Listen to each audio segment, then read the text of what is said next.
ஆமாம், கரெக்டாக எல்லா செடியும் நிற்கிற இடத்துல வந்து நில்லுங்க.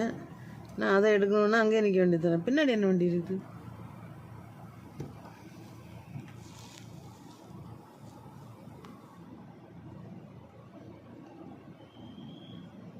கொஞ்சம் முன்னாடி வாங்க, அப்படியே கொஞ்சம் இந்த மாதிரி மூவ் பண்ணுங்க. ரொம்ப மரம் நேராக நிற்கிது.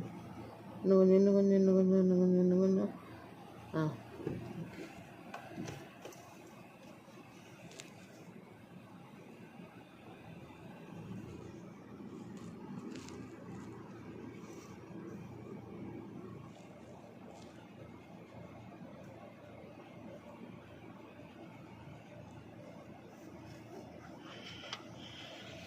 என்ன ஒரு க்ரீனாக வச்சுருக்காங்கல்ல.